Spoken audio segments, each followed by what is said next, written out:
अस्सलाम वालेकुम नाज़रीन, एक महकती और चहकती सुबह के साथ मैं हूं आपका मेज़बान हन्नान बुखारी। नाज़रीन, दुआ करते हैं कि आज की सुबह ढेरों ढेर खुशियां लेके आपकी चौखट पे आपका इंतजार करी हो। इसी दुआ के साथ आज के प्रोग्राम को आगे बढ़ाते हैं। नाज़रीन, जैसा कि आपको पता है कि शो की शुरुआत पे हमारी कोशिश होती है कि आपको वेदर के हवाले से अपडेट किया जाए। तो फैसलाबाद का मौसम जो है वो काफ़ी गर्म हो चुका है और पिछले चंद दिनों से गर्मी की शिद्दत में दिन ब दिन इजाफा हो रहा है। शहरी काफ़ी परेशान है इन चीज़ों को लेते हुए। और अगर बात की जाए आइंदा आने वाले 24 घंटों के हवाले से तो मौसम कैसा रहेगा देखेंगे हमारे स्पेशल सेगमेंट टुडेज वेदर में।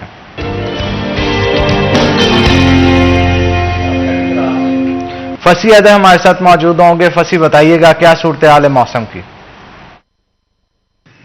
जी बिल्कुल, शहर फैसलाबाद के मौसम की बात की जाए तो जो हब्स है उसकी शिद्दत में कमी रिकॉर्ड की गई है और इसके साथ साथ सुबह से ही जो है वो हवाएं चलने का सिलसिला भी जारी है। इससे कबल जो है वो शदीद हब्स था चंद रोज कबल, लेकिन आज जो है वो मौसम कदरे बेहतर है और सुबह से ही हवाएं चल रही हैं। अगर दर्जा हरारत की बात की जाए तो महकमा मौसमियात की जानिब से कम दर्जा हरारत 29 सेंटीग्रेड रिकॉर्ड किया गया, जबकि ज्यादा से ज्यादा दर्जा हरारत 36 सेंटीग्रेड जाने का इम्कान है। हवा में नमी की तनासुब की बात की जाए तो हवा में नमी का तनासुब 76% रिकॉर्ड किया गया है, जबकि हवाएं जो है वो 8 किलोमीटर फी घंटे की रफ्तार से चल रही हैं। और महकमा मौसमियात का मजीद ये भी कहना है कि आइंदा 24 घंटों में बारिश का इम्कान मौजूद नहीं है, जबकि हब्स की शिद्दत में कमी जरूर वाक़या होगी और इसी तरह आज सारा दिन जो है वो हवाएं भी चलती रहेंगी। जी बहुत शुक्रिया फसी, आप सूरत हाल से आगाह कर रहे थे। आगे बढ़ते हैं नाज़रीन, जैसे कि आपको पता है कि हमारे फर्स्ट हाफ के अंदर हमने कोई ना कोई पब्लिक इशू जो है, जो डिमांडिंग इशू होता है, जो सोशल मीडिया पे वायरल हो या लोग हमसे बहुत ज़्यादा उसके बारे में पूछ रहे हो, उसके ऊपर डिस्कशन करनी होती है। आज खास तौर पे हम कोर्ट्स के हवाले से गुफ्तगू करेंगे।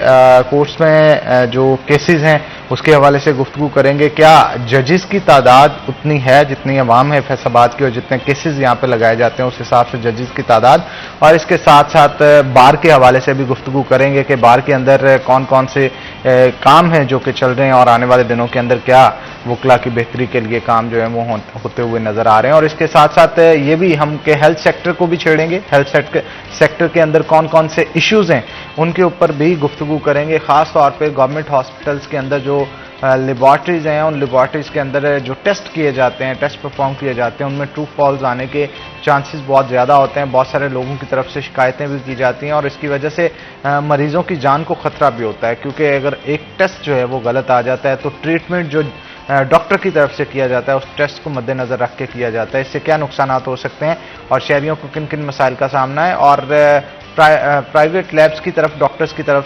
से जो मरीज़ हैं उनको क्यों भेजा जाता है जब गवर्नमेंट हॉस्पिटल्स के अंदर लैब्स मौजूद हैं। क्या वहाँ पे लैब्स में काम किए जाने वाले लोग कम्पिटेंट नहीं हैं? क्या वहाँ पे वो सहूलियात नहीं दी जा रही? वहाँ पे वो मशीनरी मौजूद नहीं? इन तमाम तर चीज़ों के हवाले से जानेंगे। हम आज के जो गेस्ट हैं उनका तारुफ करवा दूँ। हमारे सीनियर रिपोर्टर अज़दार हुसैन साहब हमारे साथ मौजूद होंगे। अज़दार साहब, आपको वेलकम करते हैं शो के अंदर। और उनके साथ साथ हाशिर बडाइच हमारे कोर्ट रिपोर्टर हैं, बड़ी खूबसूरत इंसान है, वो भी आज हमारे साथ मौजूद हैं। आपको भी वेलकम करते हैं शो के अंदर। तो अज़दार साहब से गुफ्तगू का आगाज़ करते हैं। अज़दार साहब, लैब्स जो हैं गवर्नमेंट हॉस्पिटल्स के अंदर कितनी फंक्शनल है, और अक्सर औकात इस चीज़ की शिकायत आती है कि वहाँ पे किए जाने वाले टेस्ट जो होते हैं उनके फिगर्स होते हैं, फैक्ट एंड फिगर्स, वो ठीक नहीं होते। अच्छा अनान, आपने जो बात की है लैब के हवाले से, तो इससे पहले आपने हाशर से सवाल किया है जी कि फैसलाबाद में जो जजेस हजरात हैं और जो फैसलाबाद की आबादी है, क्या उस तनासब से फैसलाबाद में जजेस मौजूद हैं या नहीं है। तो इसी तरह अगर हेल्थ सेक्टर के हवाले से बात की जाए तो पहले मैं उसके ऊपर रोशनी डालना जो है वो समझता हूँ ज़रूरी है, ताकि हमारी आवाम को पता चल सके कि हकाइक हैं क्या, सरकार क्या कर रही है और डॉक्टर हमारे जो है वो क्या कर रही है, और डिस्ट्रिक्ट इंतजामिया हमारी जो है वो क्या कर रही है। फैसलाबाद की आबादी, क्योंकि महकमा सेहत इंतजामिया के टाइम से आए रोज़ आप देखते हैं कि इंसदाद पोलियो मुहिम जो है वो मनाई जा रही है, और महकमा सेहत के अदाद शुमार के मुताबिक फैसलाबाद की आबादी 86,80,500 समथिंग है, 520 के करीब गालबन। ये महकमा सेहत इंतजामिया की जानिब से अदाद शुमार फैसलाबाद ज़िले के जो है वो जारी किए गए हैं। अब फैसलाबाद में 86 लाख से ज़ायद आबादी के लिए अगर मराकज़ सेहत की वाले से बात की जाए, जो इलाज गाहें जिन्हें कहते हैं, जिनमें हमारे फैसलाबाद के टीचिंग हॉस्पिटल शामिल हैं, 5 टीचिंग हॉस्पिटल शामिल हैं, 6 हमारे तहसील हेडक्वार्टर हॉस्पिटल शामिल हैं, इसके अलावा हमारे 17 RSC शामिल हैं, और जिन्हें रूरल सेंटर कहा जाता है 167 BHU जिन्हें बेसिक हेल्थ यूनिट कहा जाता है वो शामिल हैं, ZCD जिला कौंसिल की डिस्पेंसरियाँ वो हमारी तकरीबन 54 के करीब है, यानी कि 54 के करीब वो हैं। इसके साथ साथ सिटी गवर्नमेंट डिस्पेंसरीज के वाले से बात की जाए तो वो हमारी फैसलाबाद में 48 के करीब हैं। और इस समेत अगर जो तिब खाने अभी भी मौजूद हैं जहाँ पे यूनानी तिब के हवाले से जो है वो हिकमत के हवाले से मरीजों का इलाज किया जाता है, वो मौजूद है। MCH सेंटर मौजूद हैं। तो अगर इन टोटल की तादाद मिलाई जाए तो वो तकरीबन 320 के करीब बनती है। 86 लाख की आबादी का शहर है, इलाज गाहें हमारे पास 320 हैं। अब आ जाते हैं डॉक्टरों के ऊपर। हमारे पास जो डॉक्टर ज़िला भर में काम कर रहे हैं उनकी तादाद तकरीबन 2500 के करीब है। ये जो टीचिंग हॉस्पिटल में काम कर रहे हैं, डिस्पेंसरी में काम कर रहे हैं, रूरल सेंटर में काम कर रहे हैं, या वो तहसील हेडक्वार्टर हॉस्पिटल में काम कर रहे हैं, तमाम की तादाद को मिलाया जाए तो 2500 के करीब बनते हैं। अब 2500 को आप दें 86 लाख पे तकसीम करें तो वो तकरीबन 5000 या 4,500 का वो फिगर बनता है। इसका मकसद ये है कि सरकारी सतह पे हमारे पास 5000 या 4000 शहरियों के लिए एक डॉक्टर मौजूद है सरकारी सतह पे। अब 86 लाख के आबादी के शहर में जहाँ पे 320 मराकज़ सेहत है, वहाँ पे अब इलाज कितने लोगों ने कराया? तो ये सुन के हैरत होगी कि 1,30,00,000 के करीब हमारे पास जो है वो शहरियों ने इलाज गाहों में, सरकारी इलाज गाहों में अपना इलाज मुआवजा कराया। ये मैं अभी सिर्फ सरकारी हस्पतालों के जो हैं इलाज गाहें जो हैं उनके दादोशुमार बता रहा हूँ। प्राइवेट हॉस्पिटल आपको पता कितने हैं, और वहाँ पे भी एक बहुत बड़ी तादाद जो है वो शहरियों का शहरी जो है वो वहाँ पे रुख करते हैं इलाज मुआवजे के हवाले से। तो आप खुद अंदाज़ा लगाएं कि 1,30,00,000 अफराद ने चेक कराया। 86, क्योंकि आपको पता है अलाइड है, FIC है, DHQ है हमारा। तो यहाँ पे ना सिर्फ ज़िला फैसलाबाद बल्कि झंग चिनियो टोबा या ननकाना साहब हो गया, इसके अलावा हाफजाबाद है, पिंडी भटियाँ हैं, ज़िला सरगोदा है, खुशाब, मियाँ वाली बखर, ये वो तमाम इलाके हैं कि अगर वहाँ से कोई भी मरीज़ मुतासर होता है तो वो उसे कहते हैं कि आप अलाइड हॉस्पिटल चले जाएँ। यही वजह है कि 1,30,00,000 जो अफराद चेक हुए हैं, तो ये FIC हो गया हमारा, DHQ अलाइड हो गया, तो हमारा या चिल्ड्रन हॉस्पिटल फैसलाबाद हो गया। तो ज़्यादातर रश जो है दीगर शहरों का, वो भी फैसलाबाद का जो शहर है, फैसलाबाद के शहरियों को जो है वो इसका खुमियादा भुगतना पड़ा, बर्दाश्त करना पड़ा, क्योंकि सरकार ने जो मेडिसिन देनी है वो तादाद के हवाले से देनी है, इलाके की तादाद के हवाले से देनी है, या वहाँ पे जो जिस हॉस्पिटल में मरीज़ आ रहे हैं उसकी तादाद को मद्देनज़र देखते हुए सरकार ने जो है वो बजट जारी करना होता है। अच्छा, ये तो मैंने आपको बता दिए अदाद शुमार फैसलाबाद के हवाले से कि फैसलाबाद का सेहत के हवाले से क्या नक्शा है। अब जो आपका सवाल है कि लैब के हवाले से, तो हमने लैब में जो बहुत बेहतरी लाने की ज़रूरत है, क्योंकि हमने अक्सर औकात देखा है कि मैं यहाँ पे एक वाक़या, बल्कि इस वाक़े से शुरुआत करता हूँ कि आज से 3-4 साल पहले एक प्राइवेट हॉस्पिटल में एक मेरे दोस्त की सिस्टर की डिलीवरी थी। उसने वहाँ से सिस्टर की जब डिलीवरी करवानी थी तो उसे जो था वो ब्लड की ज़रूरत पड़ी, और जब वो ब्लड देने के लिए अपनी सिस्टर को गया है तो पता चला है कि उस लड़के को जो है वो HIV है। वो बड़ा परेशान हुआ और उसने मुझसे रब्ता किया कि अज़ादार भाई मुझे ना HIV यार बताया, तो क्या किया जाए। तो मैंने उसे दिलासा दिया, मैंने कहा कुछ नहीं, हम किसी और लेबॉर्ट्री से वो टेस्ट करवाते हैं। हमने किसी और लैब से टेस्ट करवाया तो वहाँ से वो नेगेटिव निकला। हमने फिर एक और लैब, हाँ जी, वो क्लियर था, उसमें HIV नहीं था। इसके बाद मैंने एक और लैब से हमने उसका टेस्ट कराया तो वहाँ पे भी वो HIV नेगेटिव निकला। अच्छा, वो हमारे फैसलाबाद शहर का बहुत मशहूर हॉस्पिटल है और वहाँ पे मरीज़ों का रश भी बहुत ज़्यादा होता है। अब वहाँ पे लेबॉर्ट्री का म्यार ये होगा कि वहाँ पे HIV का जो है वायरस, जो कि ख़तरनाक जिसे हम कहते हैं कि जिसमें जो है इंसानी मौत हो सकती है, तो वहाँ की सूरत हाल ये है कि वहाँ पे हम HIV, जिसे एड्स कहा जाता है दूसरे अल्फाजों में, उसे जो है हम पॉजिटिव करार दे रहे हैं। अब होता क्या है, आप ये डिलीवरी का, क्योंकि ज़्यादातर ब्लड की अगर ज़रूरत पड़ती है तो वो हमने देखा है कि डिलीवरी के हवाले से होता है कि जो C-सेक्शन वगैरह किए जाते हैं तो तब वहाँ पे ब्लड की जो है वो बहुत ज़्यादा ज़रूरत होती है। अब होता क्या है, जब से सेहत सहूलत कार्ड मुतारफ़ करवाया गया है तो सेहत सहूलत कार्ड का हमने ये देखा है कि तांदले वाला का एक हॉस्पिटल था, मेरे ख्याल में, मुझे नाम अब तो जहन में नहीं आया, शायद फजल इलाही या इस तरह का नाम का कोई हॉस्पिटल है।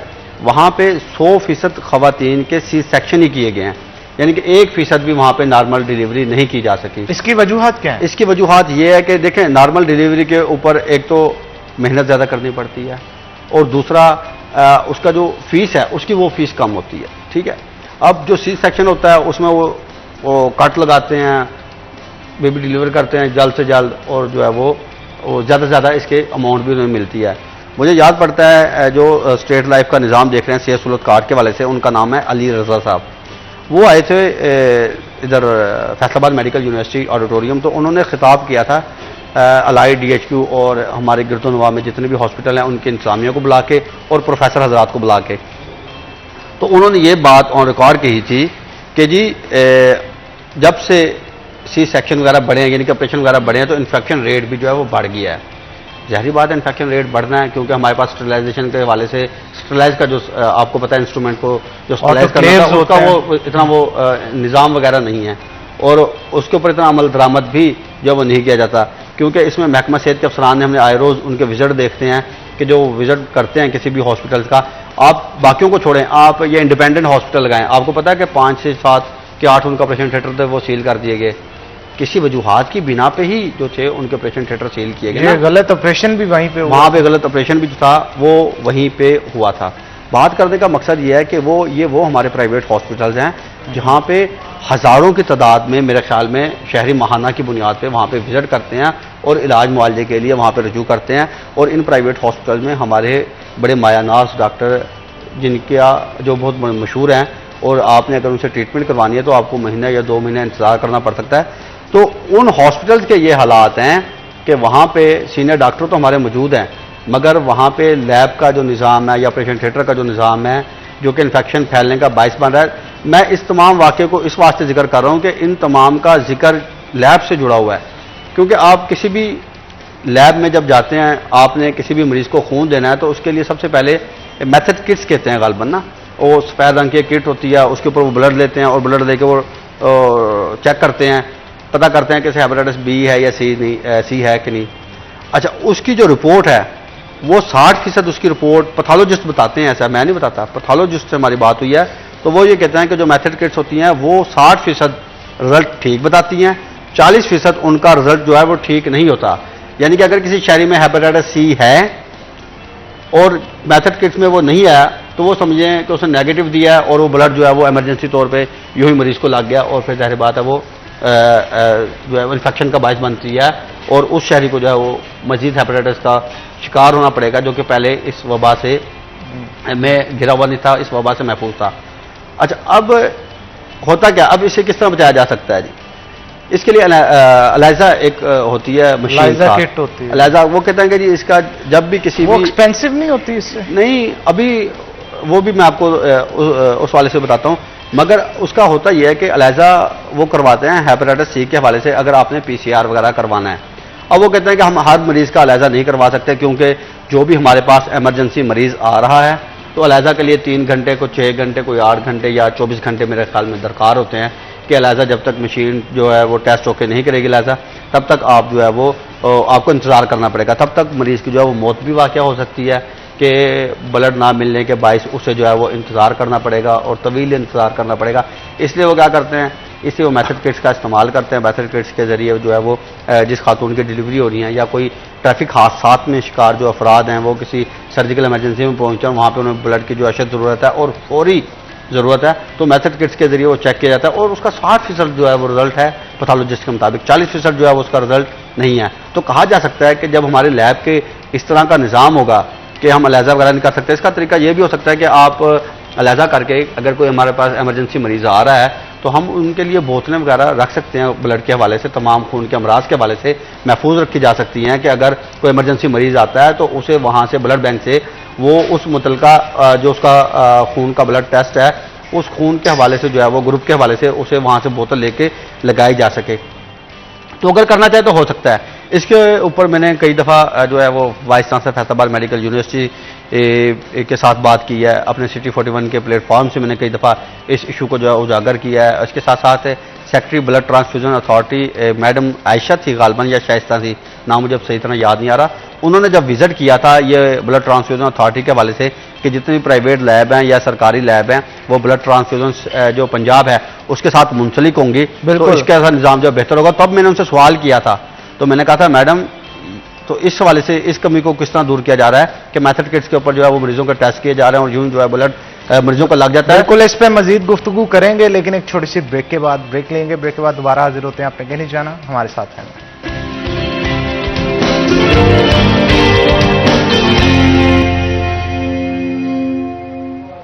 वेलकम बैक नाज़रीन। ब्रेक के बाद खुश आमदीद। हमारे साथ हाशिर डोराइच भी मौजूद हैं, मजीद गुफ्तगू उनके साथ भी करते हैं। हाशिर, क्या कहेंगे आप जो मौजूदा सदर सेक्रेटरी हैं बार के, उनकी तरफ से क्या इकदाम किए जा रहे हैं वकला की वेलफेयर के?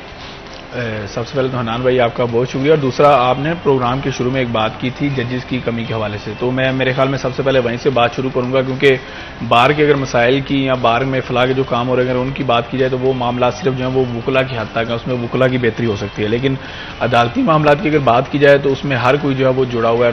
रोज़ाना की बुनियाद पर सैकड़ों जो केसेज हैं उनकी समाअत होती है, सैकड़ों जो नए केसेज हैं वो यहाँ पर दायर होते हैं। तो सबसे पहले अगर हम बात करें जजेस की कमी की, तो मैं आपको अगर अब बात करूं एडिशनल सेशन जजेस की, तो इस वक्त जो है वो ये छुट्टियों से हट के मैं बात करूं, क्योंकि आजकल तो वैसे ही छुट्टियां चल रही हैं तो ड्यूटी जजेस जो हैं वो यहाँ पर होते हैं। लेकिन अगर मामूल के दिनों की बात की जाए तो फैसलाबाद में तकरीबन जो है वो 24 जो एडिशनल जजेस हैं वो यहाँ पर काम कर रहे होते हैं। लेकिन यहाँ पर जो ज़रूरत है जजेस की वो तकरीबन जो है वो 50 जजेस की हमें जो है वो इस वक्त ज़रूरत है। तो हम ये कह सकते हैं कि 25 जो है वो एडिशनल जो जजेस हैं वो कम है। दूसरी जानिब अगर हम सिविल जजेस की बात करें तो सिविल जजेस की तकरीबन जो है वो 49 के लगभग जो है वो फैसलाबाद सिर्फ हेडक्वार्टर के अंदर जो है वो 49 सिविल जजेस की कमी है। दूसरी जानिब अगर हम केसेस की बात की जाए तो सिर्फ अगर हम 22A और 22B के जो केसेस हैं अगर उनकी बात की जाए, क्योंकि ये वो केसेस हैं जो कि सिर्फ और सिर्फ मेरे ख्याल में पुलिस की नाअहली की वजह से जो है वो दायर किए जाते हैं। क्योंकि अगर गुज़िश्ता सालों की बात की जाए तो अमूमन हन्नान भाई ये होता था कि कोई बड़ा अगर वाक़या पेश आया तो उसमें जो पुलिस है वो मुकदमा दर्ज नहीं करती थी, दोनों फ्री कैन जो है वो उनको बुलाती थी, जो कि प्रोसेस है वो एक लंबा चलता था, जिसके बाद जो लोग हैं वो मजबूरन मुकदमा दर्ज करवाने के लिए 22A और 22B का सहारा लेकर अदालत में आते थे, और जहां पर अदालत जो है वो मुकदमा के इंदराज का जो हुक्म है वो दे देती थी। लेकिन अब तो ये सूरत बन गया है कि इवन मोटरसाइकिल चोरी का भी जो मुकदमा है वो पुलिस दर्ज नहीं करती, और लोगों को इसके लिए भी जो है वो 22A और 22B का सहारा लेकर अदालतों के अंदर जाना पड़ता है। तो रोजाना की बुनियाद पर जो है वो तकरीबन 200 से 300 ऐसी 22A और 22B की जो पिटीशंस हैं वो अदालत के अंदर जो है वो दायर की जाती हैं। और ये फिर सारे जो जजेस हैं उन पर अगर हम तकसीम करें एडिशनल जजेस पर, तो ये सिर्फ जो रोजाना की नई जो पिटीशन आती हैं वो तकरीबन 4 से 5 जो है वो एक जज की बनती हैं जो रोजाना की बुनियाद पर आती हैं। तो अगर गुज़िश्ता को भी मिलाएं तो तकरीबन जो है वो 100 से लेकर 150 तक जो है वो ऐसी अपीलें होती हैं जिनमें 491 की भी आ जाती है। फिर ये 22A और 22B समेत इस तरह की जो अपीलें हैं जो कि पुलिस की नाअहली की वजह से दायर होती हैं, तो 100 से 150 ये अपीलें होती हैं। फिर जो ट्रायल केसेस हैं वो अलग होते हैं। अब यहाँ पर होता ये है कि जब सुबह 8 बजे अदालती टाइम जो है वो शुरू होता है, उसमें ज़मानत के केसेस भी ऐड कर लें तो तकरीबन जजेस के पास से 2 से 3 बजे तक यही जो इस तरह की अपीलें हैं यही ख़त्म नहीं होती, जिसके बाद जो ट्रायल केसेस हैं वो जाहिर बात है ट्रायल केसेस में एक थोड़ा लंबा टाइम चाहिए होता है, क्योंकि बहस होनी होती है, जो गवाहान है वो वहाँ पर अदालत के अंदर पेश होने होते हैं, दूसरे जो चाहे मदई पार्टी की तरफ से गवाहान आए हैं तो फिर दूसरी जो मुल्ज़म पार्टी है उनके वकील जो है वो उस पर जिरा करेंगे, तो ये प्रोसेस जो है एक लंबा चलता है। लेकिन अदालतों के पास अब इतना टाइम ही नहीं बचा, जिसकी वजह से हम अमूमन यहाँ पर ये तो बैठ के कह देते हैं कि अदालतें जो है वो हमें बर वक्त इंसाफ जो है वो फराहम नहीं करती ओवरऑल अगर अदालतों की बात करें। लेकिन दूसरी तरफ हमें ये भी देखना होगा कि जब एक जो जज अगर उसके पास रोजाना की बुनियाद पर 160 से 170 या तकरीबन 200 तक भी जो है वो केसेस जा रहे हैं, और उनमें तकरीबन 150 केसेस ऐसे हैं जो कि दरखास्तें हैं जिनमें 22A और 22B की एप्लीकेशंस हैं जमानतों की, या वो चाहे जमानत कबल गिरफ्तारी की हो या बाद गिरफ्तारी की 491 समेत इस तरह की जो दीगर रिटें हैं वो हैं। तो अदालत जो है वो इस तरह की एमरजेंसी किस्म की जो दरखास्तें हैं वो पहले निपटाएगी या जो ट्रायल केसेस हैं वो निपटाएगी। तो अमूमन जो है वो जिस तरह ड्यूटी जजेस मौजूद हैं तो उनकी भी जो पहली तरजीह होती है या उनकी जो जिम्मेदारियां होती हैं वो होती हैं कि रिमांड केसेस जो हैं उनको निपटाएं, और जमानतों की जो एप्लीकेशन आती हैं क्योंकि इसको अदालती ज़बान में एमरजेंसी नोयत के जो केसेस हैं वो कहते हैं। तो अब कोई भी जज है उसके लिए ज़रूरी है कि वो एमरजेंसी नोयत के जितने भी केसेस हैं उनको निपटाए। लेकिन यहाँ पर होता यह है कि 150 एमरजेंसी नोयत का केस आ जाता है, 3-4 जो दूसरे केसेस होते हैं, और जिस तरह मैंने आपको बताया कि जिन केसेस का ट्रायल चाह रहा होता है उनके लिए वक्त जो है वो थोड़ा लंबा जो है वो दरकार होता है, और तकरीबन 3:30-4 बजे तक अदालत का टाइम है। अब एक जो जज है वो 2 बजे तक अपीलें जो है वो सुन रहा है या दीगर जो एमरजेंसी नोयत की दरखास्त है उन पर फैसला कर रहा है, और तकरीबन 1 से 1.5 घंटे या ज़्यादा से ज़्यादा जो है अदालती टाइम के बाद की अगर बात की जाए तो एक जज के पास 2 घंटे होंगे ट्रायल केसेस के लिए, और एवरेज जो है एक जज के पास मेरे ख्याल में 50 या 60 से ज़ायद जो है वो केसेस रहते हैं फौजदारी के, जिसमें हम ये कह सकते हैं 9C के भारी मिकदार में मंशियात केसेस आ जाते हैं, कत्ल के केसेस आ जाते हैं, बड़ी कोई डकैतियाँ जो हैं वो इसमें शामिल होती हैं। तो इस तरह के केसेस जो है वो रोजाना की बुनियाद पर 1.5 से 2 घंटे के अंदर मुमकिन ही नहीं है कि एक जज जो है वो उस पर जो है वो जिरा भी करे, फिर उस पर अपना जो फैसला है वो भी जारी करे। तो इसकी सबसे जो बड़ी वजह वो यही है कि जजेस की कमी है। यहाँ पर हालांकि ये किया गया था कि मुख्तलिफ जो है वो केसेस के हवाले से स्पेशल जो अदालतें हैं वो यहाँ पर बनाई गई, ज्यादती के अगर केसेस होते हैं तो उनके हिसाब से अलग यहाँ पर अदालत मौजूद होगी। अगर दीगर की बात की जाए मर्डर के हवाले से तो वो यहाँ पर अलग जो है वो अदालतें बनाई तो गई, उसके स्पेशल कोर्ट्स का उनको नाम दिया गया और ज़्यादातर जो है वो इस तरह के मुतलका जो केसेस स्पेशल कोर्ट थी उसके पास उसी तरह के केसेस जो हैं वो जाते थे। लेकिन इशू यहाँ पर भी हन्नान भाई वही आ गया कि यहाँ पर अगर एक जज मौजूद है तो वो रोजाना की बुनियाद पर कितनी केसेस का जो है वो फैसला कर सके, क्योंकि कत्ल के केसेस जो है वो 2017 से 18 से लेकर आज तक तकरीबन जो है वो 5 से 6 साल के केसेस जो है वो चल रहे होते हैं। तो वो कैसे एक जज के लिए जरूरी है कि वो सारे जो है वो फैसले करें। तो अगर हम यहाँ पर जो जजेस की कमी है उसको पूरा किया जाए तो उसका सबसे बड़ा जो हमें फायदा है वो ये होगा जो केसेस हैं वो तकसीम हो जाएंगे। जहाँ पर अब एक जज के पास जो है वो 200 के लगभग केसेस हैं, तो वहाँ पर एक जज के पास जो है वो हम ये कह सकते हैं 50 से 60 केसेस जो है वो रोजाना की बुनियाद पर होंगे, तो कोई भी जज जो है वो आसानी से उसका फैसला कर सकेगा। अब यहाँ पर अमूमन ये होता है कि कहा यह जाता है अदालती टाइम टेबल के हवाले से उसकी जो डिवीजन की गई है वो तकरीबन 10:30 तक 11 तक जो है वो उन्होंने वक्त रखा होता है कि अपीलों पर जो है वो फैसला किया जाएगा या दरखास्तों पर जो है उसकी समाअत होगी। लेकिन यहाँ पर दरखास्तें जो है वो इतनी ज़्यादा होती हैं कि टाइम जो है वो 2 बज जाते हैं। ब्रेक तक जो है अमूमन 1 से 1:30 बजे जो ब्रेक होती है, ब्रेक तक तो कम से कम अपीलों पर ही जो है वो समाअत होती रहती है। ट्रायल जो केसेस हैं उनके लिए वक्ती जो है वो कम हो जाता है। तो इसके लिए ज़रूरी यही है कि जो जजेस की कमी है ये अभी मैं सिर्फ आपको फौजदारी की बता रहा हूँ, क्योंकि फौजदारी केसेस जो फॉर एग्जाम्पल अगर कोई कत्ल का मुकदमा है या 9C मंशियात का मुकदमा है, 1 किलो से ज़्यादा जो है मंशियात हो तो वो 9C में आता है। तो अगर इस तरह का कोई मुकदमा है तो उसमें ये होता है कि हम कह सकते हैं अब जो है वो 2 से 3 साल के अंदर जो है वो फैसला हो जाता है। लेकिन फैसला इससे भी जल्दी होना चाहिए और इसके पीछे एक और फैक्टर आ जाता है पुलिस का। यहाँ पर भी पुलिस के लिए जो पुलिस के पास जो टाइम है वो तकरीबन ज़्यादा से ज़्यादा जो है वो 17 दिन होते हैं। 17 दिन के अंदर पुलिस ने उस मुकदमे के हवाले से जो चलान है वो अदालत के अंदर जो है वो पेश करना है। सादा लफ्ज़ों में मैं चलान के हवाले से बता दूं तो चलान जो है वो कोई भी मुल्ज़म के खिलाफ जो है वो पुलिस की रिपोर्ट है जिसकी बुनियाद पर जो है वो आगे अमूमन जो है वो अदालती कार्रवाई होती है, चलती है। लेकिन यहाँ पर इवन मैं ज्यादती के केसेस की अगर बात करूँ तो तकरीबन 60 से 70% केसेस जो कि गुज़िश्ता 2 से 3 सालों के अंदर हुए हैं उनका चलान जो है वो अभी तक फैसलाबाद की अदालतों के अंदर पेश ही नहीं किए गए। ओवरऑल अगर पंजाब की भी बात की जाए तो वहाँ पर भी सूरत यही है, लेकिन मैं सिर्फ फैसलाबाद का आपको बता रहा हूँ और ये सिर्फ ज्यादती के जो केसेस हैं उनमें मैं आपको बता रहा हूँ कि 60 से 70% केसेस के जो चलान है वो अदालतों के अंदर पेश ही नहीं हुए। बिल्कुल, इस पर मजीद डिटेल में गुफ्तगू करते हैं, लेकिन एक छोटी सी ब्रेक के बाद दोबारा हाजिर होते हैं। आपने कहीं नहीं जाना, हमारे साथ रहना है।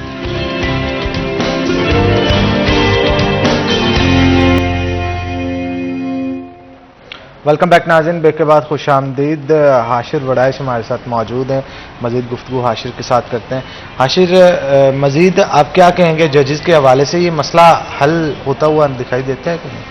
हन्नान भाई, मुझे तकरीबन जो है वो 1.5 साल हो गया अदालतों की बीट करते हुए, तो मैं ये देख रहा हूँ कि अभी तक जो है वो ये मसला हल होता नज़र नहीं हमें आ रहा। क्योंकि मैंने जितने भी सीनियर वकला हैं जो कि मेम्बरान हैं पंजाब बार काउंसिल के इस हवाले से उनसे भी बात की, तो सारे जो है वो अपील करते तो नज़र आते हैं हाई कोर्ट से लाहौर हाई कोर्ट से, ताकि यहाँ पर जो जजेस की कमी है उसको पूरा किया जाए। लेकिन फिलहाल जो है वो हमें जो कमी है वो पूरी होती नजर नहीं आती। क्योंकि चले हम आने वाले दिनों में देखेंगे कि ये मामला जो हैं वो हल होते हैं कि नहीं होते। वैसे वो एक नावल है 12th में शायद आपने पढ़ा हो, 11th-12th में, मिस्टर चिप्स जो है, उसमें एक करैक्टर था कैथरीन। तो मैं ये कहना चाहता हूँ कि आपकी आंखें जो हैं वो उसके साथ काफ़ी मिलती हैं। तो अज़हर हुसैन साहब भी हमारे साथ मौजूद हैं, उनसे भी मजीद गुफ्तगू। अज़हर भाई, समअप कीजिएगा कि ये मसले जो लिबर्टी से रिलेटेड है इनको कैसे हल किया जाएगा, कोई हिकमत अमली बनाई जा रही है या नहीं? देखें, लिबर्टी की जो तादाद है वो आए रोज़ बढ़ती ही जा रही है, चेक एंड बैलेंस नहीं है।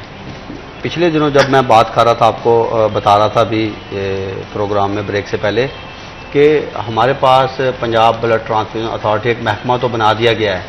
अब उसके लिए ब्लड सेफ्टी ऑफिसर भी मुकर्रर कर दिए गए हैं। फैसलाबाद में डिस्ट्रिक्ट ब्लड सेफ्टी ऑफिसर मुकर्रर किया गया है डॉक्टर अदनान महमूद, जो कि DHO 3 हैं। अच्छा, जो DHO 3 हैं उनके पास ऑलरेडी सिटी गवर्नमेंट की डिस्पेंसरी हैं, वो CO का निज़ाम भी देख रहे हैं, वो मीटिंग में भी जा रहे हैं, वो डेंगू का निज़ाम भी देख रहे हैं। साथ उन्हें एक इजाफी चार्ज सौंप दिया गया है कि आपने ये ब्लड सेफ्टी के हवाले से जो है वो लैब का निज़ाम भी देखना है।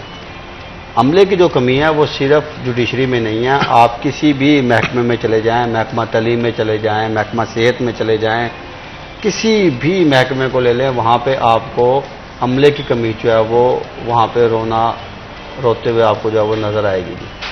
अब सूरत हाल ये है कि जब बर्डन जो है वो बढ़ा दिया जाता है अफसरान पे, फिर चेक एंड बैलेंस नहीं रहता। अब इन्होंने ऑनलाइन सिस्टम मुतारफ़ करवाया कि ऑनलाइन सिस्टम जो है वो मुतारफ़ करवाया जाए ताकि जो ब्लड का निज़ाम है उसे महफूज बनाया जा सके। उसका तरीक़ाकार ये होगा कि किसी भी प्राइवेट हॉस्पिटल में जो ब्लड बैंक बना हुआ है या फिर जो बाहर लैब वगैरह बनी हुई है तो वो उनसे रजिस्टर्ड होंगी, और खून का जो म्यार है उसे मज़ीद बेहतर बनाया जा सकेगा। ये तो होगी प्राइवेट के हवाले से।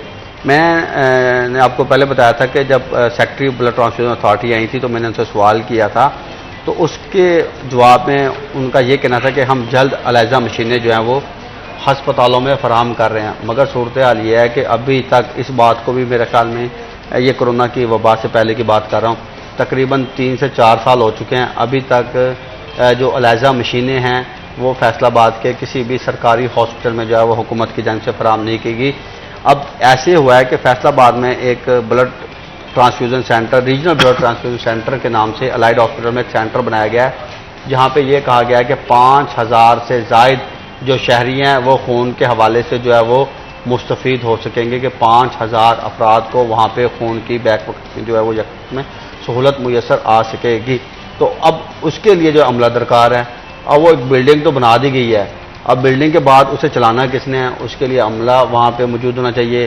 पिछले दिनों मैंने इस इशू के ऊपर भी खबर दी कि वहाँ पे जो मशीनरी इस टाइम करोड़ों रुपये मालियत की मौजूद है, मशीनरी फराम कर दी गई, बिल्डिंग बना दी गई, वहाँ पे अमला जो है वो फराम नहीं किया जा सका। और ऐसे में जो रीजनल ब्लड ट्रांसफ्यूजन सेंटर है वो इस वक्त वो मनसूबा जो है खटाई में अगर कह दें कि पड़ चुका है, तो मशीनरी ख़राब हो जाएगी। जब अमला नहीं फराम किया जाएगा, मशीनरी को इस्तेमाल नहीं किया जाएगा, वो डब्बों में बंद मशीनरी पड़ी हुई है, वो डब्बों में बंद जो है वो अपनी मुद्दत जो कि 5 साल इनकी म्याद होती है वो वहीं पर डब्बों में बंद जो है वो पूरी कर रही है।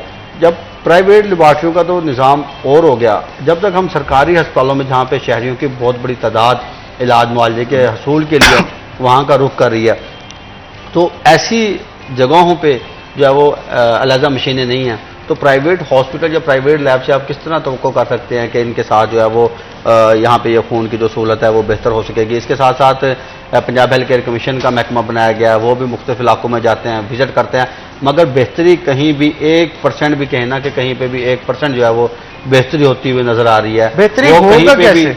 बेहतरी कहीं भी नहीं। उसकी वजह ये ना कि देखें, एक रिपोर्ट पिछले दिनों जारी हुई थी एक एजेंसी के हवाले से, तो उसमें जिक्र किया गया था कि फैसलाबाद के अलाइड हॉस्पिटल में जो काम करने वाले अफराद हैं जो कि पैरामेडिक स्टाफ का अमला है, उसकी वो तादाद मेरे ख्याल में, मुझे तादाद तो याद नहीं आ रही, मगर उसकी अच्छी खासी तादाद का जिक्र किया हुआ था कि इनके प्राइवेट हॉस्पिटल्स हैं, प्राइवेट इनके क्लिनिक हैं, और ये जो है वो शाम के औकात में जाके वहाँ पे ना सिर्फ मरीज चेक करते हैं बल्कि वहाँ पे मरीजों का ऑपरेशन करते हैं जी। ठीक है, अब कौन मुलव्वस है जी? सेहत का अमला खुद मुलव्वस है, सेहत का अमला खुद मुलव्वस है, जो कि इस तरह के बीमारियां फैलाने का जो है बाइस बन रहा है। आप किसी भी लैब से, एक से लैब से रिपोर्ट चेक करवाएं, टेस्ट करवाएं, दूसरे में आप चले जाएं, एक में पॉजिटिव हैं, आप दूसरे में नेगेटिव हैं। अब मरीज बेचारा परेशान है कि मैं क्या करूं, क्या बिल्कुल इसका सद्देबाब करने की जरूरत है और जी। गवर्नमेंट को इस चीज के ऊपर कोई इनिशिएटिव लेना चाहिए। आप दोनों का बहुत शुक्रिया शो में आने के लिए। इसी के साथ नाज़रीन यहाँ पे छोटा सा ब्रेक के बाद दोबारा हाजिर होंगे। आपने कहीं नहीं जाना, हमारे साथ रहना है।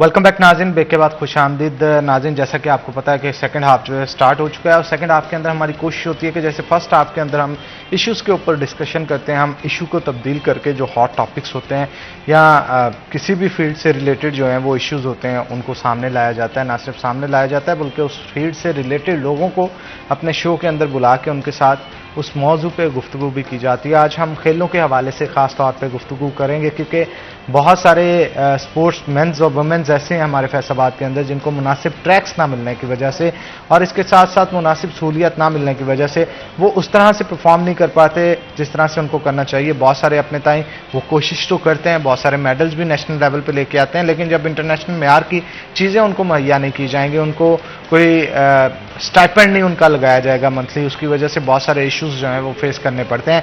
तो हमारे जो आज के गेस्ट हैं उनके साथ मैं आपका तारुफ करवा दूं। हमारे साथ आमना निसार मौजूद होंगी जो कि सिल्वर मेडलिस्ट भी हैं एजुकेशन बोर्ड से 2016 और 17 की। इसके अलावा शॉर्ट बोर्ड थ्रो जो है ये खेल खेलती हैं और इनके साथ साथ हमारे साथ समीउल्लाह साहब मौजूद होंगे जो कि रनर हैं और नेशनल एथलेटिक्स गोल्ड मेडलिस्ट हैं आपको वेलकम करते हैं जी। और इसके अलावा HEC की तरफ से भी इनको मेडल से, अवार्ड से जो है वो नवाजा गया है। तो दोनों के साथ 1 बाय 1 जो है वो डिस्कशन करेंगे। पहले जो है वो आमना की तरफ चलते हैं और गुफ्तगू का आगाज करते हैं। आमना, मुझे ये बताइएगा जर्नी कहाँ से आपकी स्टार्ट हुई, कुछ जर्नी के हवाले से बताइएगा, और इसके साथ साथ इस जर्नी के दौरान खवातीन को स्पेशली बड़ी मुश्किलात का सामना करना पड़ता है। जी बिल्कुल, आपकी बात ठीक है कि मुश्किलात तो खवातीन के लिए सबसे पहले हैं, क्योंकि बाहर जो इस वक्त पाकिस्तान के जो माशरे के हालात हैं लड़कियों के लिए वो बिल्कुल ठीक नहीं है। जो एक लड़की है वो बाहर बिल्कुल नहीं अकेली निकल सकती, और एक स्पोर्ट्समैन के लिए तो ये बहुत मुश्किल है, क्योंकि घर वालों की सपोर्ट सबसे पहले उसको चाहिए होती है, जो कि नहीं मिलती। बहुत कम ऐसे घर वाले हैं जो बच्चियों को सपोर्ट करते हैं और उनको आगे निकलने के लिए उनके मदर जो हैं, वो पेरेंट्स जो हैं, वो उनके पीछे हाथ रखते हैं कि नहीं बेटा हम आपके साथ हैं। ये बहुत कम है ऐसे घर। तो मैं कहती हूँ कि बच्चियों को आगे बढ़ने की उम्मीद उनको दिलानी चाहिए कि बच्चों आप चलो, हम आपके साथ हैं। और जहाँ तक मेरी जर्नी की बात रही है तो अल्हम्दुलिल्लाह मुझे घर वालों की तरफ से पूरी सपोर्ट थी, मेरी मदर की तरफ से, मेरे पेरेंट्स की तरफ से, फादर की तरफ से, और माशाल्लाह अब मैरिड के बाद भी मेरे हस्बैंड की और मेरे ससुराल की तरफ से मुझे पूरी सपोर्ट है। इस वजह से मैं आगे यानी कि आ रही हूँ। कितने अरसे से आप इस स्पोर्ट्स के साथ? मुझे तकरीबन 5 से 7 साल हो चुके हैं। 5 से? शादी से पहले से आप? शादी से पहले मुझे 4 साल हुए, अब 3 साल शादी को हुए। शादी के बाद अब फिर मैंने स्टार्ट किया है। तो क्या आपके हस्बैंड आपको सपोर्ट करते हैं खेलने के? फुल मुझे सपोर्ट करते हैं, और अल्हम्दुलिल्लाह कि मैं बहुत खुश नसीब समझती हूँ लड़कियों में से खुद को कि मुझे मेरे हस्बैंड भी सपोर्ट करते हैं और मेरे ससुराल वाले भी। अच्छा, बाज़ ऐसा होता है ना कि खवातीन को स्पेशली इसलिए रोका जाता है कि वो उनको अपने घर की खवातीन से नहीं, बाहर के मुआशरे से इशू होता है कि अगर खातून ठीक भी है तो मुआशरे की तरफ से कोई ना कोई कदम। बिल्कुल ऐसे ही, आपकी बात बिल्कुल ये ठीक है कि मुआशरा नहीं हमारा ठीक। ये सोच लोगों की जो है वो बहुत ज्यादा वो नेगेटिव सोच है। लोग देखते कुछ और हैं, बताते कुछ और हैं, और देखना लोगों की जो जिसको कह लें कि एक गंदी नजर है कि बस देखना लड़की को नहीं भी नहीं ये लड़की ठीक है, ये लड़की गलत है। खुद अपने माइंड से उसका वो तारुफ वगैरह करवाना या किसी को देखना कि नहीं ये नहीं है ये ठीक है, ये बात गलत है। मैं कहती हूँ कि माशरे में एक लड़की को पूरी इजाजत होनी चाहिए कि वो खुल के जी सके अपनी जिंदगी। उसको अपने यानी कि जो भी वो काम करना चाह रही है वो खुल के करे, क्योंकि हर फील्ड में बच्ची को, कोई भी लड़की है, औरत है, कोई बच्ची है, छोटे बच्चे को भी हम प्रमोट करेंगे ना बाहर, तो उसको पहले घर वालों की सपोर्ट चाहिए, फिर उसको मुआशरे की सपोर्ट चाहिए, फिर उसको वो जहाँ पे जा रहा है उसको उसकी सपोर्ट चाहिए, उसको टोटल सपोर्ट चाहिए, फिर वो आगे पूरी उम्मीद के साथ आगे जाता है कि नहीं मेरे पीछे सब लोग हैं और मैं कर सकता हूँ ये सारा काम। और दूसरा मुझे ये बताइएगा कि इंटरनेशनल लेवल पे आप खेल पाए हैं, कोशिश की है कोई मुल्क से बाहर किसी बड़े मुकाबले में? कोशिश तो की है लेकिन नहीं हो पाया, क्योंकि हमारा जो एक माशाल्लाह पीछे लड़का रहा है मोहम्मद तैयब, उसका भी इन्होंने पासपोर्ट वगैरह बनवा के गवर्नमेंट ने बाद में कह दिया कि नहीं जी ये लड़का अभी नहीं है। पहले फिर उसको प्रमोट क्यों किया, हालांकि वो विन भी कर रहा है, गोल्ड मेडल ले रहा है, लेकिन नहीं, पासपोर्ट वगैरह बनाने में उसकी गवर्नमेंट की तरफ से इतने ज्यादा इश्यूज आए हैं कि उसकी मदर वो बेचारी हैं नहीं काम कर सकती, वो फिर भी घर से उठकर आई हैं, लेकिन नहीं, इन्होंने उसको भी नहीं लेकर गए बाहर। क्या इश्यूज क्या पेश आते हैं, किसकी वजह से वो कहते हैं कि ये आगे नहीं जा सकते? क्या बजट के इश्यूज होते हैं या कुछ? बजट का कुछ इशू है, और उसके बाद ये जो मुखालफाना ताल्लुकात होते हैं, बस यही थोड़ी सी यही होती है, और तो कुछ नहीं है।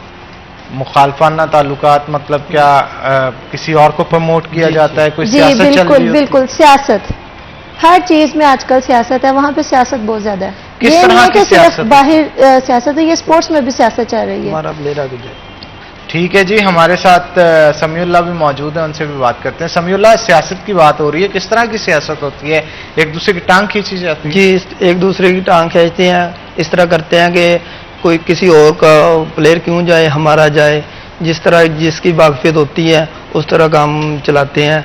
एक दूसरे को मुखालफ करते हैं कि इसका लड़का क्यों आगे जा रहा है, ये क्यों आगे जा रहा है। मैंने खुद उसका पासवर्ड बड़ी मुश्किल से बनवाया।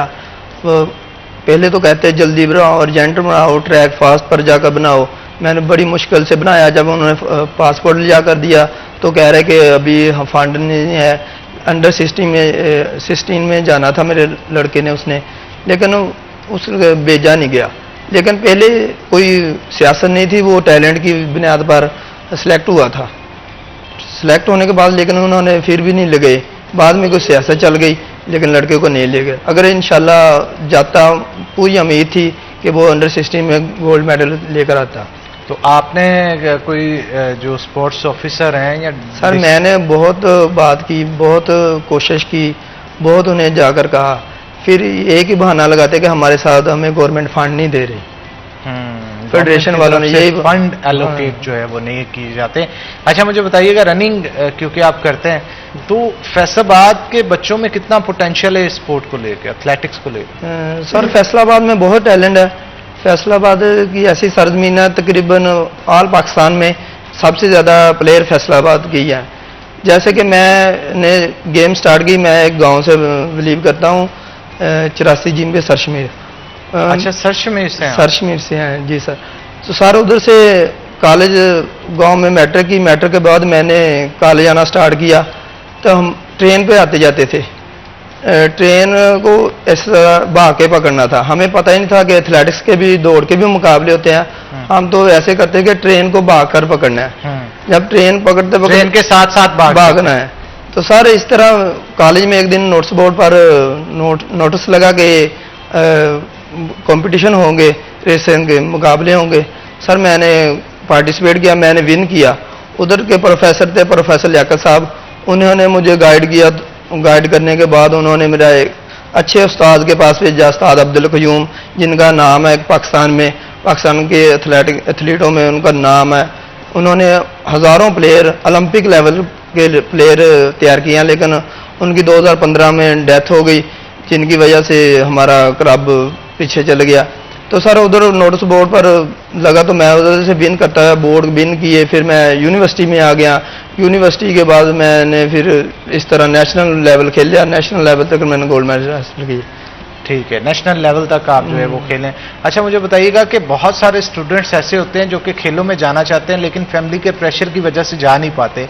उनको यही कहा जाता है कि इन चीज़ों में कुछ नहीं रखा, आप पढ़ाई लिखाई करें, डिग्री लें, बड़े आदमी बन जाएंगे, लेकिन स्पोर्ट्स में कुछ नहीं है। उनके लिए क्या मैसेज देना चाहते हैं? सर उनके लिए मैसेज है, जो स्पोर्ट्स में है वो पढ़ाई में नहीं है। पढ़ाई अपनी जगह है, स्पोर्ट्स अपनी जगह है। आप अच्छे लेवल के प्लेयर हो, अच्छे लेवल के, आपको लोग घर से लेने आएंगे जॉब के लिए, घर से महकमा उठाकर लेकर जाएगा। अगर आप अच्छे प्लेयर हैं तो अगर आपकी स्टडियां आप खुद अप्लाई करेंगे, डिग्रियां लेकर खुद जाएंगे। अगर आपको अच्छे प्लेयर हैं, आप शो हो रहे हैं, महकमे खुद कहेंगे। लेकिन अभी हमारे पाकिस्तान में महकमों का कोई हाल नहीं रहा, कोई प्रमोट नहीं करा, सिवाय आर्मी एक प्लेयर रख रहे हैं। वापडा वाले भी बहुत कम रख रहे हैं। जैसे कि पहले पुलिस की टीम होती थी, सुई गैस की होती थी, हर महकमे की टीमें बनती थी। लेकिन अब महकमों की टीम में ना बनने की वजह से बहुत से प्लेयर इस वजह से, जैसे आपने कहा कि फैमिली भी इस वजह से रोकती है कि आगे कोई मुस्तकबिल नहीं बनता प्लेयर का। जैसे कि प्लेयर खुद एक दिन बस जलन हो गए छोड़ जाता है कि यार कोई मुस्तकबिल तो बन नहीं रहा, आप क्या करें, ट्रेनिंग ही करते रहें, इतनी ज़्यादा मेहनत करनी पड़ती है, सर डाइट की बहुत ज़्यादा खानी पड़ती है। प्लेयर कोशिश तो करता है, लेकिन इसमें कोई अगर अच्छे प्लेयर हैं, कोई जॉब लग जाती है तो ठीक है, नहीं तो आप कोई स्टडी भी आपने पीछे छोड़ देनी होती है। इस वजह से सर ज़्यादा वालिदैन सही कहते हैं कि स्टडी की तरफ तवज्जो दी जाए। आपने डाइट की बात की, आपका खर्चा क्या होता है? कि जैसे आप रनर हैं, तो रनर का सारे दिन का खाने पीने का, मुख्तलिफ चीज़ों का क्या खर्चा होता है? सर खाने पीने का खर्चा ये तो घर बार ही जानते हैं कि कैसे हमें बर्दाश्त करते हैं। डाइट क्या होती है आपकी? सर रोजाना का 2-3 किलो दूध होता है। दूध 3 किलो? 2-3 किलो जो दूध नहीं पिएगा और फल फ्रूट नहीं खाएगा, मसलन बोन स्ट्रॉन्ग कैसे हो? हाँ कैसे होगी क्या? फ्रूट नहीं खाएगा तो दूसरी बार गोश्त नहीं खाएगा तो कैसे अच्छी प्लेयर बनेगा? लेकिन आजकल विटामिन लेते हैं लोग, उनका साइड इफेक्ट होता है। इतना कुछ खाते हो तो मोटे क्यों नहीं हो आप? सर एक रोजाना 20 किलोमीटर रनिंग करे कोई। 20 किलोमीटर? जी सर, 20 हफ्ते में एक दिन वर्क ऐसा होता है जिसमें हमने 20-25 किलोमीटर रनिंग करता है। एक हफ्ते की पूरी ट्रेनिंग हमारी 200 किलोमीटर रनिंग में आ जाती है। एक हफ्ते का ये शेड्यूल होता है, 180 200 किलोमीटर हमने रनिंग करनी होती है। इस वजह से सर हमने हाइपर टेंशन भी खुराक भी खानी होती है, तो मोटे कैसे होना है? कोई 20 किलोमीटर वैसे पैदल चल के मोटा होकर दिखाए, हम तो रनिंग करते हैं। 20 किलोमीटर रनिंग करते हैं? आम कोई आदमी हमारे से साइकिल नहीं भगा सकता रनिंग की जब हम करते हो। तकरीबन 4 की पेस पर हमने फी किलोमीटर करना होता है आम। वैसे 5 किलोमीटर लेना होता है तो 3 की पेस पे करते हैं, 3 किलोमीटर पर आवर, 3 मिनट में 1 किलोमीटर। तो आप मुझे ये बताइएगा कि कितनी देर में ये 20 किलोमीटर का फासला जो है वो तय कर लेते हैं? आप रोजाना कितनी देर भागते हैं? सर हमने तकरीबन 1 घंटा 10 मिनट भी लग जाते हैं, 1 घंटा 15 मिनट भी लग जाते हैं, तकरीबन 1 घंटे से नीचे भी आ जाता है जिस दिन तेज होती है रनिंग। इस तरह कभी सर ट्रैक वर्क करते हैं, कभी रोड पर रनिंग करते हैं, नहर के किनारे हैं, हमारे गांव में नहर है उसके किनारे किनारे करते हैं, और भी लड़के साथ होते हैं जो जूनियर है मेरे, तो इस वजह से। अच्छा, मुझे ये बताइएगा कि बहुत सारे, जैसे आपने बताया आपके जूनियर्स हैं, तो क्या जूनियर्स में से कोई ऐसा प्लेयर आप देख रहे हैं जो आने वाले वक्त में यूसेन बोल्ट बन सकते हैं? सर यूसेन बोल्ट है स्प्रिंटर 100-200। हमारे जूनियर जो मैं खुद लॉन्ग रेसर हूँ, लंबी रनिंग, लॉन्ग रनिंग जिसे कहते हैं, तो यूसेन बोल्ट तो नहीं कह सकता, मो फरा कह सकता हूँ मैं। तो सर वो इस तरह, जैसे आपने बात की मोहम्मद तैयब, अभी सिर्फ 16 साल का लड़का है, तो पूरे पाकिस्तान को दे रहा है चैलेंज। 16 साल का एक लड़का है, टैलेंट है, जिसकी आपको पहले बात की है, सिलेक्शन भी हुई है। कभी कभी कहीं गवर्नमेंट उसे प्रमोट करे या अगर कोई मौका दे, मैं दावा करता हूँ इंशाल्लाह इंटरनेशनल लेवल पर भी मेडल आ सकता है। लेकिन हमारी हुकूमत हमें कुछ प्लेयरों को प्रमोट नहीं करती। उसकी क्या वजह है, क्यों नहीं करती वो? कुछ सर प्लेयरों को क्यों नहीं करती? हाँ, कुछ प्लेयरों, इसमें भी सियासत आ जाती है। जिस तरह के आपने हमारा ट्रैक लगा इधर, ट्रैक की मंजूरी सर नूरुल अमीन मैंगल साहब ने दी थी, 2015 में तकरीबन हुई थी इधर स्टेडियम में मैराथन रेस, जिसमें मैंने विन किया। उन्होंने मुझे अपनी तरफ से 1 लाख प्राइज भी दिया था। तो नूरुल अमीन मैंगल साहब ने प्राइज भी दिया और उन्होंने ट्रैक की मंजूरी भी दी थी। ट्रैक की मंजूरी दी, उन्होंने हमें हमारे क्लब को और सामान भी प्रमोट किया, काफ़ी कुछ दिया। तो सिर्फ एक मेरे अच्छी गेम उन्होंने उस दिन देखी। तो सर ट्रैक बन गया, आप उधर फीस लगी हुई है, एक प्लेयर की इतनी डाइट आपको बताइए, वो फीस दें कि अपनी डाइट पूरी करें। उसके घर वाले कह रहे हैं गेम की फीस देनी है तो स्टडी करो, पढ़ो, क्यों टाइम ज़ाया कर रहे हैं। बिल्कुल ठीक कहा आपने। तो आमना, आप क्या कहेंगे इस हवाले से? क्या खवातीन को भी ऐसी मुश्किलात का सामना करना पड़ता है? बिल्कुल, खवातीन को तो ज़्यादा मुश्किलात का सामना करना पड़ता है, क्योंकि जो एक मर्द हजरात है वो फिर भी कुछ ना कुछ कमाई करके अपना पूरा कर लेता है, लेकिन औरतों ने तो घर से ही लेना है ना, अपने पेरेंट्स से ही लेना है, बच्चियों ने। तो पेरेंट्स कहते हैं कि नहीं, आप अपनी स्टडी जारी रखो, इसको हमको छोड़ो, क्योंकि ना गवर्नमेंट हमें फ़ंड दे रही है, किसी चलें ये इंटरनेशनल लेवल के जो प्लेयर्स हैं उनको देते हैं, वो भी उतना की देते हैं कि बस उनका अपना पूरा होता है। तो जो जूनियर प्लेयर्स हैं जो अभी यानी कि जिन्होंने स्टार्ट किया है, न्यू सेशन जिनका जा रहा है, तो मेरे ख्याल से उनको भी इनको देना चाहिए, कोई स्टेपन्स वगैरह ही दे दें कि चलो वो अपनी खुराक पूरी कर सकें, ताकि वो अपने घर वालों पर इतना बोझ ना बने कि वो उनके घर वाले कहें कि नहीं आप स्टडी की तरफ आ जाओ, ये स्पोर्ट्स छोड़ो, क्योंकि a healthy body is a healthy mind, आपको पता ही है। बिल्कुल ठीक कहा आपने।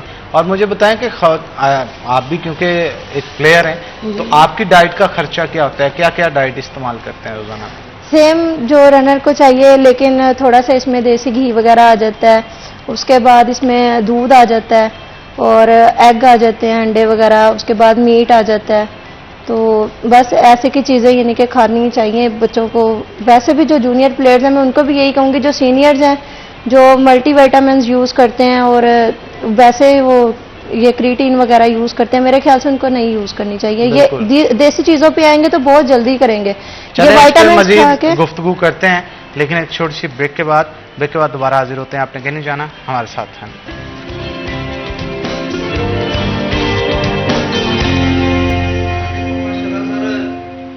वेलकम बैक नाज़रीन। ब्रेक के बाद खुश आमदीद। हमारे साथ समीउल्लाह मौजूद है, मजीद गुफ्तगू उनके साथ करते हैं। समीउल्लाह, जब भी आप क्योंकि विनर भी रहे हैं बहुत सारे कॉम्पिटिशन्स के, कोई गिफ्ट्स, इनामात या कोई चीज़ नहीं दी जाती गवर्नमेंट की तरफ से?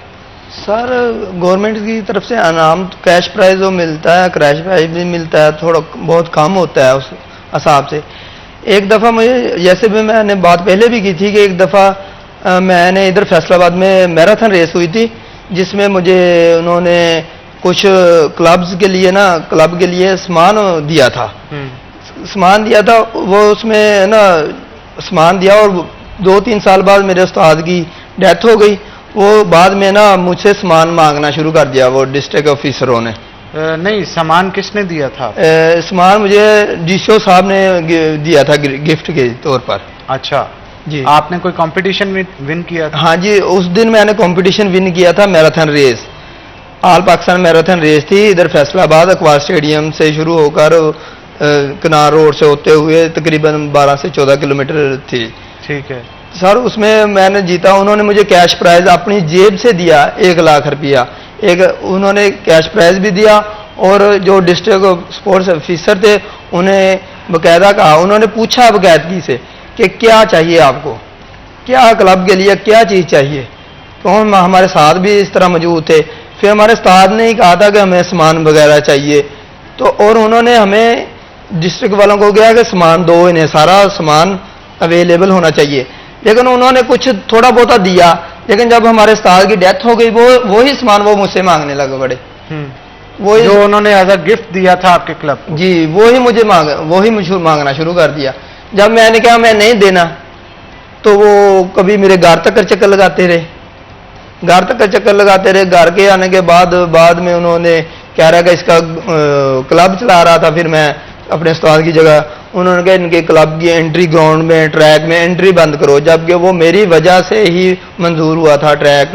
जब इन्होंने उस वक्त ये डिमांड की थी, सर हमारे पास ग्राउंड नहीं है।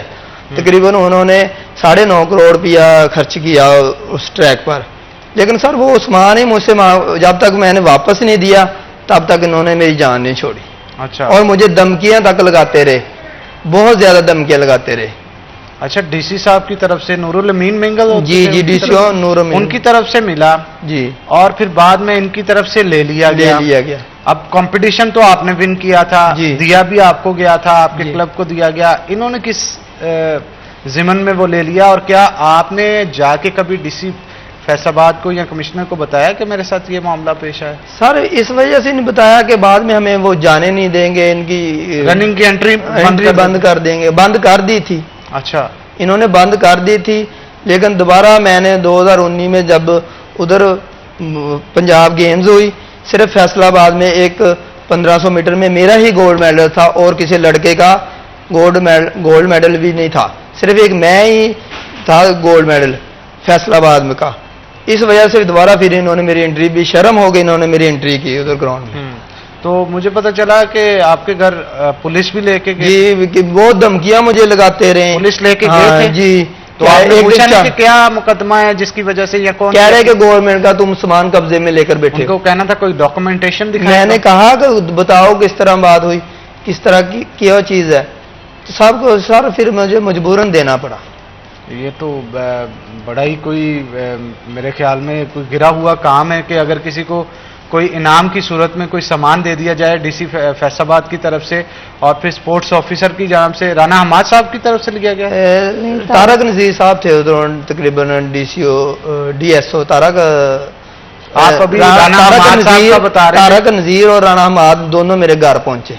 ठीक है, तो ये मैं दरख्वास्त करूंगा आपसे भी कि आपसे जब कोई ऐसा काम होता है तो इसका मुनासिब वे ये होता है कि आप एप्लीकेशन दें, और उस एप्लीकेशन के जरिए जो है फिर कार्रवाई जो है वो करवाएं। अगर आपको डीसी की तरफ से दिया गया था जिला इंतजामिया को, आप एप्लीकेशन भी दे सकते थे। हाँ, अमूमन इसके पीछे क्योंकि अभी उनका मौक़िफ़ जो डीएसओ हैं उनका नहीं सुना, हो सकता है वो भी दुरुस्त हो, ठीक है, लेकिन आप जो चीज़ बता रहे हैं इसमें अगर आप दुरुस्त हैं तो आपको ये चाहिए कि आप एप्लीकेशन दें। अगर आपने अभी तक कोई एप्लीकेशन फॉरवर्ड नहीं की तो इसमें ज़ाहरी तौर पे फिर दिखता यही है कि शायद आप गलत थे, बिल्कुल कानूनी तौर पे, इस वजह से आपने कहीं एप्लीकेशन, अगर आप ठीक होते तो फिर आपको एप्लीकेशन देनी चाहिए थी। सर हम इस झंझट में पढ़ना नहीं चाहते थे, इस वजह से जान छुड़ाई, क्योंकि पहले बहुत तंग हो चुके थे। पहले बहुत तंग हो चुके थे। तंगी किस तरह की होती है आमना, जरा बताइएगा, क्या तंगी पेश आती है?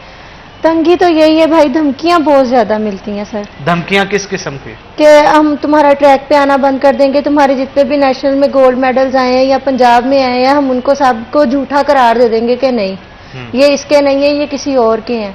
हम तुम्हारे घर पे पुलिस ले आएंगे, यहाँ तक कि पहले कहा गया कि लेकर आएंगे, धमकी लगाई है फोन पे, उसके बाद ले भी गए हैं। जब पूछा गया कि हाँ भी किस वजह से आप पुलिस लेकर आए, ये तो मेरा एज अ गिफ्ट मुझे दिया गया है। चले इन इश्यूज के हवाले से हमारे बहुत ही सीनियर रिपोर्टर हैं अली रजा, जो कि स्पोर्ट्स की बीट करते हैं। मैं जरा उनसे पूछ लेता हूं। अस्सलाम वालेकुम अली, कैसे हैं आप? जी अली रजा, आप तक आवाज आ रही है हमारी? जी अली रजा, हमारे साथ आज समीउल्लाह जो कि रनर है वो मौजूद है और उनके साथ साथ आमना भी हैं। तो इनकी तरफ से एक चीज बताई जा रही है कि इनको समान डीसी उस वक्त मौजूद होते थे नूरुल अमीन मेंगल, जिन्होंने रनिंग के इन्होंने कोई कंपटीशन जीता था और उनको इनके क्लब को सम्मान दिया गया था। अब जैसे ही इनका कहना है कि क्लब के उस्ताद जो थे इनके, उनकी डेथ होने के बाद इनसे सामान जो है वो वापस ले लिया गया, ये कह के कि ये गवर्नमेंट का सामान है। इसके ऊपर क्या मौकफ है आपका? ये सिर्फ बच्चे शुमार प्लेयर्स हैं जिनके यही मसाइल सामने आते हैं। फोटो सेशन के लिए सामान तो दे दिया जाता है, लेकिन उसके बाद प्लेयर्स को जो है वो कंटिन्यू गेम नहीं की जाती। जब कोई बड़ा अफसर या बड़ा अफसरान डीसी या मिनिस्टर लेवल का कोई बंदा आता है तो वो यहाँ पे आके प्लेयर्स को अनाम के तौर पर कुछ चीजें मुहैया करता है। देखिए प्लेयर्स के पास कुछ चीजें ही होती हैं जिससे वो गेम कर सकता है। जिस तरीके से ट्रैक में जो है वो शूज की जरूरत होती है, किट की जरूरत होती है, और मेहनत करके बच्चे जो है वो इस जगह पे पहुंचते हैं कि उनको इनामात दिए जाते हैं। लेकिन अगर इंतजामिया की जानब से, डीसी की जानब से और जो अफसरान जहाँ पे स्पोर्ट्स डिपार्टमेंट के लेकर तो वापस लिया जाए तो ये बड़ी दुख की बात है। ये आप खेल को ज्यादा नहीं बल्कि खेल को कम करने की कोशिश कर रहे हैं कि प्लेयर जो है वो अपना सामान जब उनके पास नहीं होगा वो किस तरीके से अपनी गेम कर सकेंगे, किस तरीके से जो है वो खेल सकेंगे। तो एक ये सवाली का निशान है इन अफसरान पर जिन्होंने ये काम किया है। देखिए दुख की बात तो ये भी है कि एक प्लेयर ने मेहनत की है, उसको अनाम के तौर पर जो चीज दी गई हो वो जब वापस ली जाती है तो प्लेयर का यही दिल में ये ख्याल आता है तो फिर ऐसे बेहतर यह है कि मैं गेम को छोड़ दूं और ये खेल खेलना भी बंद कर दूं। तो प्लेयर आपकी तरफ से अली आपकी तरफ से कोई बात की गई है डीएसओ के साथ कि आखिर किस बिना पे, किस कानून की बिना पे या किस वजह से इनसे सामान जो है वो वापस लिया गया? उनका मौकफ लिया आपने? इस हवाले से जो डीएसओ और डिविजनल स्पोर्ट्स ऑफिसर है उनसे भी बातचीत की जाएगी कि किस बिना पे जो लिया जाएगा। लेकिन उनका अगर मौकफ देखा जाए तो उनका ये कहना है कि ये जो चीजें हैं ये गवर्नमेंट की चीजें हैं जो हम इससे वापस ले रहे हैं। ये सिर्फ खेलने की हद तक जो है वो इनको दी गई थी, लेकिन अब जो है क्योंकि ये गेम कंटिन्यू नहीं है और वहां पे रखी जाती है। लेकिन इसमें एक और बात बड़ी है कि वहां पे अगर मैं क्रिकेट ग्राउंड की बात करूं तो बहुत ही चीजें वहां पे खराब हो रही हैं, लेकिन प्लेयर्स को जो है इस्तेमाल करने के लिए नहीं मिल रही। जिसमें हम अगर बात करें कि एथलीट के प्लेयर्स को वहां पे जहां तक कि वाशरूम जो है वो मुहैया नहीं किए जाते, खवातीन वहां पे गेम करती हैं उनके लिए पानी वहां पे मुहैया नहीं होता। फीस जो है वो आपने टैक्स के मुताबिक जो है वो बढ़ा दी गई है, 1250 रुपए कर दी गई है। लेकिन अगर फीस बढ़ाई गई है तो वो तमाम चीजें जो है वो बच्चों को दी जाए जो वहां पे आके बच्चे गेम करते हैं। तो एक बहुत ही बड़ा एक सवालिया निशान इंतजामिया की जानब से, एक तो आप बच्चों को वॉशरूम तक इस्तेमाल करने की चीजें नहीं दे रहे, दूसरा वो जो चीजें आपने उनको दी हुई हैं वो वापस ले रहे हैं। तो ये एक देखने की बात है कि डीसी फैसलाबाद को इस हवाले से एक्शन लेना चाहिए। पहले ही वो गेम से बहुत दूर है, खेलों की सरगर्मियां नहीं करवा रहे हैं, लेकिन कम से कम जो प्लेयर गेम कर रहे हैं उनको वो तमाम चीजें मुहैया करके दी जाए जो उनको जरूरत है। अगर ये हम इस पे इनकी आवाज जो है वो डीसी साहब तक पहुंचाने की कोशिश करेंगे और हम उम्मीद करते हैं इनका सामान जो है इनको वापस मिलेगा। मजीद गुफ्तगू करेंगे इस हवाले से, लेकिन एक छोटी सी ब्रेक के बाद दोबारा हाजिर होते हैं। आपने कहीं नहीं जाना, हमारे साथ है।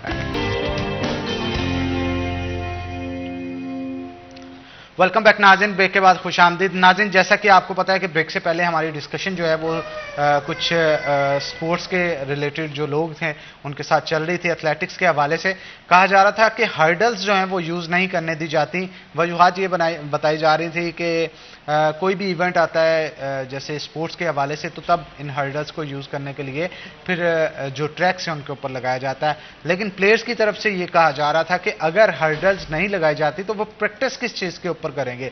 जब ये बात हो रही थी तो ब्रेक के दौरान ही जो डिस्ट्रिक्ट स्पोर्ट्स ऑफिसर हैं मैडम साजिदा, उनका फ़ोन आया उनसे डिस्कशन हुई, सिटी 41 की खबर पे एक्शन लिया और उनका कहना था कि अब 1 से 2 दिन जो है वो हफ्ते के अंदर मुख्तस कर दिए जाएंगे, जिसके ऊपर ट्रैक्स के ऊपर जो है वो हर्डल्स लगा दी जाएंगी ताकि जितने भी स्टूडेंट्स या जितने भी प्लेयर्स वहां पे आके प्रैक्टिस करना चाहते हैं तो वो प्रैक्टिस कर सकते हैं। तो मैडम साहिदा की तरफ से बड़ा अच्छा इनिशिएटिव ये लिया गया हमारी खबर को देखते हुए, हमारी डिस्कशन को प्लेयर्स के साथ देखते हुए। एथलेटिक्स के मामले के अंदर उन्होंने खुद कूदी हैं और उन्होंने मसला जो है वो हल किया है।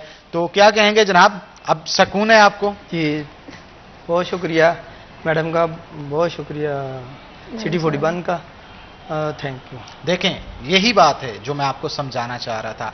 जब तक आप आवाज नहीं उठाएंगे, जब तक आप अपने इश्यूज हाई एंड्स को नहीं बताएंगे, तब तक इसका हल नहीं होगा। अब जैसे आप सामान की बात बता रहे थे, आपसे सामान सारा ले लिया गया, तो अगर यही बात आपने तब डीसी साहब को, जो मौजूदा हाजिर डीसी साहब थे, उनको बताई होती तो ये मसला जो है वो हल हो जाता। ठीक है, अगर इसी तरह आप अपने मसाइल को बताते रहेंगे, जो जायज मुतालबात आपके होंगे तो जायज सर, एक और मुतालबात है फीस का। फीस का क्या मुतालबा है? चले वो भी बताएं, वो भी हम उनके गोशगुजार करेंगे ताकि हाँ, रिक्वेस्ट है कि वो प्लेयर के लिए वो जो फीस है वो उनको उनसे न्याय क्या ट्रैक्स की क्या फीस ली जाती है और क्यों ली जाती है, कोई बताया गया उनकी तरफ से? नहीं, ये नहीं बताया गया भी क्यों ली जाती है, कह रहे कि बोर्ड की तरफ से ली जाती है। बोर्ड का ये जाहिर बात है, ये अफसरान तो नहीं लेते होंगे। चले मैडम, मैं आपसे दरख्वास्त इस चीज की करता हूं कि ऐसे पोटेंशियल प्लेयर्स जो कि आपको लगे कि ये पाकिस्तान के लिए आगे जाके मुल्क कौम का सरमाया बन सकते हैं, कोई कंपटीशन विन कर सकते हैं, प्रो प्लेयर्स हैं, उनके लिए अगर पॉसिबल हो सके, कानूनी तौर पे कोई गुंजाइश हो, किसी किस्म का आपके पास बजट हो, तो मैडम इनसे जो मंथली चार्ज किया जाता है ग्राउंड में रनिंग के लिए, उसमें कोई अगर इनकी बख्शिश हो सके तो वो एक बड़ा अच्छा इनिशिएटिव होगा। लेकिन फिर भी मैडम ने एक्शन तो लिया, एक शुरुआत तो की, कतरे कतरे से ही दरिया बनता है। तो क्या कहेंगी आप आमना? बहुत बहुत शुक्रिया मैडम साहिदा का कि उन्होंने ये एक्शन लिया कि हर्डल्स जो हैं वो 2 दिन इस्तेमाल कर लें। चलो, जो बच्चे फिटनेस करते हैं या 1 टन हर्डल का इवेंट कर रहे हैं, चले उनके लिए ये बहुत ज़्यादा आसानी है।